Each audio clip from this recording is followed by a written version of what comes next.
Coaching is a topic that may not be as commonly discussed these days, but coaching is a lifesaver for many. Allow me to share some insights on the research conducted in this field. In the Journal of Organizational Culture Communications and Conflict, Dr. Adriana Eliades of Cornell University did a study of coaching, looking at the history, and she discusses the evolution of the profession. According to Dr. Eliades, she indicates that coaching is now a well-established component of the corporate environment, serving as a constructive approach to effective, positive change. She also points out that it has been increasingly implemented in a variety of industries and taught at universities across the globe. Dr. Eliades points out that coaching is a field that has expanded into a diverse range of specialized areas and subfields.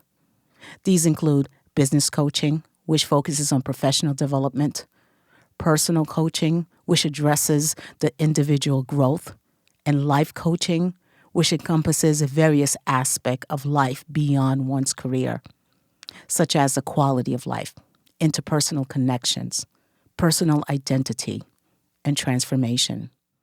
I am excited to introduce to my guest, Majida Benali. Majida, who's an experienced coach with over 10 years of experience in the field, is here to talk to us about how she, over the years, have guided clients in not only their lifestyles, but also with stylish outfits. With 2 decades of experience in customer service, business management, she was the top salesperson nationwide for a prestigious American company and specializes in manufacturing high-end men's clothing and shoes. I want to welcome Majida. Hi. Hi, Majida. Welcome. Thank you. I'm really excited about this topic. Well, thank you for having me here. Yes, it's wonderful. So, did I overlook anything in my introduction about coaching? Actually, you were pretty generous. You gave an ample idea about what coaching business is about. I'm curious to find out what made you want to become a coach. When did it all start for you? Do you really want to know? I really want to know. Okay, well, it all started, believe it or not, by having 3 major events in my life. Number 1 was the death of my father. And the second one, losing my job. That was a career for me. And the third one, my divorce. And with all these changes and altering life situations, I found myself lost. Lost, and also I could not reach to anyone that would, give me, for instance, your family or friends. They're not impartial. They're not impartial. And I wanted this objective, point of view, a lens that is professional, that can help me grow and get through this hardship, right?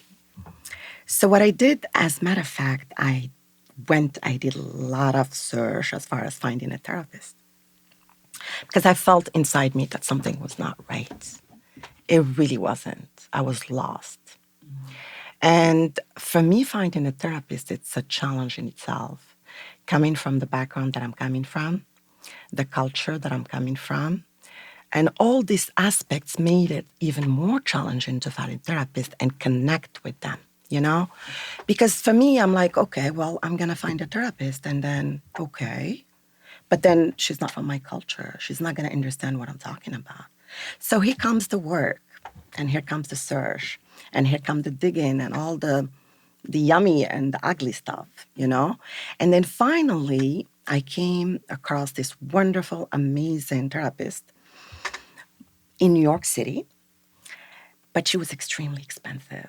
And I'm like, oh my God, how can I handle all this in the middle of all this, losing my job and not being able to provide for the necessities and having a therapist? But I knew I needed to have one because I was completely devastated. So luckily enough, the therapist was very understanding and And she was telling me that she could, instead of having the sessions every week, we'll do it biweekly. And then also, little did I know that she was in my city back home, Meknes. And she knew and she was very familiar with the culture. And she helped me tremendously, really tremendously. And every penny I spent in these sessions were so worthwhile. And from there, I got interested, like I got a lot more fascinated in this word. And meanwhile, I went back to school after my divorce. I graduated for bachelor in business management. And but I started off as human services because I wanted to help women. I wanted to help people out there because I didn't want no one to feel what I was feeling. But then I wasn't ready, nor emotionally, nor mentally, to handle the the draining aspect of human services. Then I switched to business management. So then I graduated, but while I was in the university, there were some resources in the university that you can use as a student to help yourself, better yourself, you know, be happier. And there were coaches there. And I actually jumped on the occasion because they were not as expensive as anywhere else. And I connected with this coach. Unfortunately, she's no more with us, but she's an amazing, beautiful soul. She actually helped me through my transition and through my career and being that lift that I needed, given the fact that I was by myself and completely by myself, physically and mentally, because all my family isn't here. And the friend that I had went different ways after my divorce. And she was there to actually guide me and, help me overcome the transition, overcome my transition from school, because the fact that I have never been to school here in the United States is also a challenge in itself. Where are you originally from? I'm Moroccan. Wow. Yes. Have you been? I don't think I've ever met someone from Morocco. So this I'm is a glad I'm the pleasure. first Yes. one. I hope I'm going to be the good one to give you an idea, or rather incite you to go and visit this beautiful I would love country. to. Yes, I would love you to go because you're going to have just an amazing time. And knowing you with your love of culture and Yes. diversity, and really, I'm sure it's going to be great for you. I would love to take that offer. What I've noticed in some of the stuff you shared already, I'm noticing a theme here, a pattern that one, major life events forced you to seek the help that you needed. And as a result of that, with the change I want to talk about a little bit, you said, your father had passed away. You went through a divorce. And you didn't feel like you had that kind of support that would have helped you through that process. So as a result, you sought help, which is the first thing, right? Because sometimes people find it a little difficult to go outside of their community to seek the help.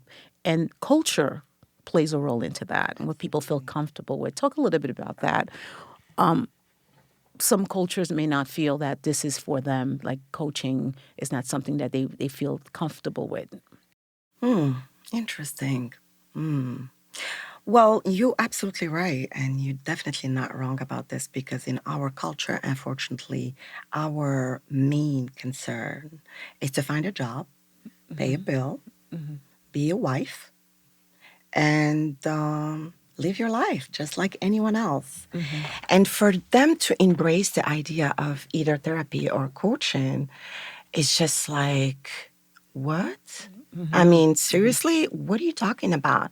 We gave you all this and we gave you all the love and we gave you, and you are seeking, is it something about us? So it's always about them. And they think that it's because you're missing something, but we all are. Yes, yes. So this thing actually that I really want to do in the future is actually inviting my beautiful people, my culture, to really embrace this word, because it's truly not a luxury. It's a must, you know? That's a wonderful way to put it. And I think that you're right. Oftentimes, people are they feel that if they failed, and if they share that with their family and friends, they, especially depending again on the culture, going back to culture, that certain cultures believe that you should be able to figure this out, right? Because we gave you all of the foundations of growing up. We provided for you. And anything outside of that, where you feel like you have to reach out to someone else other than your family, that's It's a taboo. taboo. Yeah, You got it. yeah. It is truly is. And luckily enough, I don't know if that's where you're going, but I'm gonna allow me to assume. Please do. Luckily enough, I grew up in a family that is kind of like paradoxal in a way. My mom is the traditional Moroccan woman in her beautiful, amazing way. And my dad is the westernized, that been around with her too, but she's still into her roots. Right. Him was, introduced to the Western world in early age. He spoke fluent English, French, Germany, Spanish. He was really, really open, and I think I got that from him. And I've always had this privilege, in a way, to see where I want to be. Because I had my mom, that beautiful, amazing woman that does everything to make her family happy. Mm-hmm, mm-hmm. And then my dad, who's like encouraging us to go outside and find jobs and do things and don't depend on us. You get me? Yes. So I guess that's where I was open more so than any other Moroccan. Got it. To the idea of going and exploring other avenues and breaking the law. And what I like about what you said also is that because when you reach out for help, right, you definitely was looking for a while to find the right fit, right? You still needed someone who understood your background and your culture. Once you received the help and you saw the positive benefits, how it affected your life, you then started to go out and help others. I like that about your story. And that's really something that I want to like delve into a little bit about. One person helps another person once they feel a little bit more. I don't want to say that their life is perfect, but there's something about wanting to give back and helping others. Okay, that's pretty heavy. The reason, as it started off as just for me, helping me getting back on my feet, the reason I decided to actually wanting to help others back into their feet and feel who we are as human beings before being the citizen, the wife, the whatever it is. The reason why, because I really suffered. I suffered through my misunderstandings. I suffered through my fears. I suffered through my lack of confidence. Because I was so confident, but I don't want to portray anyone here bad, but all this, all this event had me look at me closer and really facing me. And I'm gonna share something with you. Not, not everything we face can be changed, but nothing can be changed unless it's faced, right? I like that. So I didn't know that. So I want to give the community and people and women especially, like myself, that been through situations like this, that there is hope out there. Mm-hmm. It's not merely your fault. It's not you. You probably didn't know how to express yourself. You were not in touch with your emotions. You were feeling guilt, shame, because you wanted to speak for yourself. Mm-hmm. And all this, we don't get it in school. We just don't. We really don't. I mean, if I had to do my life over, I would study by all, like really outside whatever, the academical stuff, but really about emotional intelligence, because we are emotionally ignorant. Believe it or not, I don't care. You can be intellectual, you can be, successful, but there is always something inside you that's missing.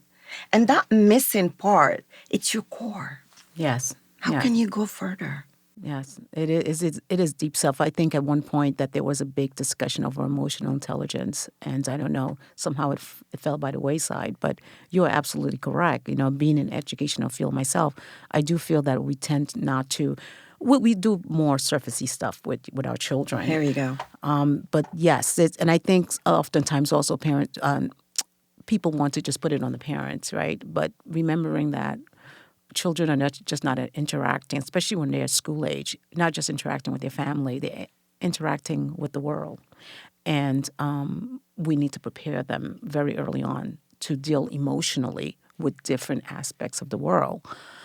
I'm curious about how long did this process take you, though? Once you recognized that, as you started meeting with a coach and, you went there for one thing, concerning the changes that you were going through in your life, and then you sort of delve in deeper to see the things that were lacking that was preventing you from moving forward.